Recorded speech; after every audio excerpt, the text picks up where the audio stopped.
క్రీస్తునాథుని యందు ప్రియ సహోదరి సహోదరులారా, తపస్కాల కాలంలో మనం 2వ రోజులో ప్రవేశించి ఉన్నాం. ఈనాటి మొదటి పట్టణంలో మోషే ప్రవక్త ప్రజల ముందు 2 మార్గాలు ఉంచుతున్నాడు. ఆశీర్వాదమా, శాపమా, జీవమా, మరణమా. దేవుని స్వరాన్ని ఆలకించి, దేవుణ్ణి ప్రేమించి, దేవుని యొక్క సన్నిధానంలో ఉంటే మనకు జీవం లభిస్తుంది. ఈ యొక్క ఎంపికను ఈనాటి సువిశేషం పఠనంలో ప్రభు చాలా స్పష్టంగా మన ముందు ఉంచుతున్నారు. నన్ను అనుసరింపకోరువాడు తనను తాను త్యజించుకొని అనుదినము సిలువనెత్తుకొని అనుసరింపవలేను. తన ప్రాణము కాపాడుకొనివాడు దానిని పోగొట్టుకొనును. నా నిమిత్తము తన ప్రాణమును దారపోయివాడు దానిని దక్కించుకొనును. ప్రియ సహోదరి సహోదరులారా, ఏమిటి దేవుణ్ణి అనుసరించటం అంటే? ఒక సంఘంలో సభ్యుడిగా ఉండటమా? ఒక విచారణలో సభ్యుడిగా ఉండటమా? లేక ఈ తపస్కాలం అంతా కూడా నిర్వహించేటటువంటి ఆధ్యాత్మిక కార్యక్రమాల్లో పాల్గొనటమా? ఏమిటి?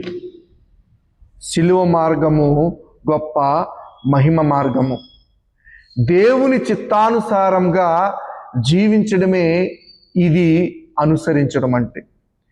దేవుని చిత్తానుసారంగా జీవించడమే మనము దేవుణ్ణి అనుసరించడం. ప్రియ సహోదరి సహోదరులారా, ఈ యొక్క ప్రక్రియలో అనేక అనుభవాలు ఎదురవ్వచ్చు.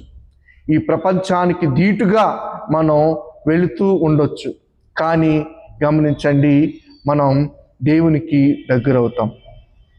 ఇది యేసు ప్రభులు వారి జీవితంలో యథార్థంగా జరిగింది. తండ్రి ఏర్పరిచిన ప్రణాళికకు తలవొగ్గి ఈ యొక్క ప్రపంచ మానవాళికై ఆయన అనేక శ్రమలు అనుభవించాడు. ప్రపంచానికి ఎదురెళ్ళాడు, ప్రపంచ మనుషులకు దూరమయ్యాడు, ఆఖరికి ఆ శిలువపై మరణించాడు. కానీ ఈ లోకానికి ఒక రక్షకుడిగా దేవుని యొక్క ప్రణాళికను పూర్తి చేసి లోకానికి రక్షణను కల్పించాడు. ప్రియ సహోదరి సహోదరులారా, తల్లి శ్రీసభ ఈ తపస్కాలాన్ని ప్రతి ఒక్క కథోలిక విశ్వాసకి ఇచ్చినటువంటి ఒక గొప్ప సువర్ణ అవకాశం. మన యొక్క జీవితాలను క్రమపరుచుకోవడానికి, మన ఆత్మను శుద్ధి చేసుకోవడానికి ఇచ్చినటువంటి గొప్ప అవకాశం. ఈ యొక్క ప్రక్రియలో మనము కూడా అనేక శ్రమలను, అనేక అవమానాలను అనేక అవమానాలకు గురవుతాం. నిరాశ చెందకు. దేవునికి దగ్గరవడానికి, మరి ముఖ్యంగా ఈ యొక్క పశ్చాత్తాప కాలంలో, నిరీక్షణ కాలంలో, ఈ యొక్క కృపాకాలంలో దేవునికి మరింత దగ్గరవుతాం. ఒకసారి హృదయాన్ని పరిశీలించుకుందాం. దేవుడు కోరుకున్నటువంటి ఆ సిలువను మనం ఎత్తుకొని నడుస్తున్నామా లేదా తప్పించుకుంటున్నామా? ఈ యొక్క సమయంలో మన హృదయాలను పరిశీలించుకుందాం. దేవునికి మరింత దగ్గరవుదాం.